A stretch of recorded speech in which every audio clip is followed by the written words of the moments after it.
Salut, moi c'est Victor. Salut, c'est Arnaud. Ce programme vous est proposé par Interreg. Et on va vous proposer quelques tutos pour prendre soin de vos fruitiers. Salut les arbos, c'est Victor de la Fondation Rurale Interjurassienne et aujourd'hui nous allons voir ensemble les parties principales d'un arbre fruitier haute-tige. Ici nous avons donc le tronc, la couronne où partent les charpentières, ici 1, 2, 3 charpentières, l'axe central. Ensuite, sur les charpentières, on aura d'autres éléments, ce qu'on appellera ici les sous-charpentières. Et c'est enfin sur ces sous-charpentières qu'on aura les branches à fruits. Petit détail, regardez, je fais 1,80 m, la couronne est 1,80 m, parfait, c'est un haute-tige. Sur ces charpentières, voilà on voit, ils ont tous à peu près le même diamètre. Et ça, c'est signe que l'arbre est bien équilibré. Si vous avez tout un coup une charpentière qui est donc beaucoup trop faible ou beaucoup trop forte, c'est qu'il y a un léger déséquilibre. Et puis ça, je pourrais vous expliquer comment un petit peu renforcer la branche la plus faible. Ensuite, sur la charpentière, vous aurez aussi, donc si on monte cette charpentière, vous aurez ici la sous-charpentière, vous la voyez ici. Et enfin, sur cette sous-charpentière, vous aurez ici les branches à fruits.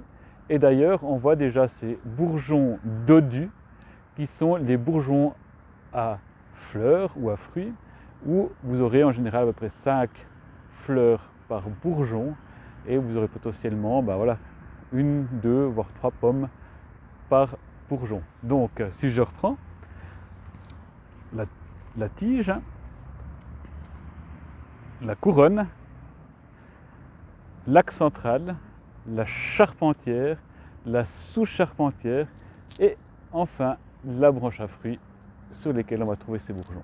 Un petit aparté, parce qu'on va faire une vidéo où je ferai le singe dans un arbre la prochaine fois, mais juste pour couper juste. Pour couper juste, on va toujours essayer de tailler, quand on fait la taille de formation, sur le bois de l'année. Le bois de l'année, c'est ce bois qui est tout frais, qui n'est pas encore... ici, on a une écorce qui est déjà un peu plus rigide, un peu plus grisâtre, et on a cette pousse de l'année, on la voit très bien ici. Ça, c'est la pousse de l'année passée. Et on a cette pousse de l'année qui est très fraîche, avec ces bourgeons particuliers, ces bourgeons qui sont triangulaires, très petits, qui sont plaqués contre la branche. Et ces bourgeons dodus qui sont déjà, qui sont des bourgeons à fleurs, qui sont sur le bois de 2 ans. Donc ici, on voit que c'est une tige qui est partie de l'arbre qui a 2 ans, et ça c'est la pousse de l'année. Et quand on va tailler, en général, quand on fait la taille de formation, on essaie de tailler sur le bois de l'année. On va toujours essayer de faire en sorte que le bois sorte. Toujours essayer de prendre sur un bourgeon qui donne vers l'extérieur. On ne va jamais tailler sur un bourgeon qui donne à l'intérieur. Pourquoi cela?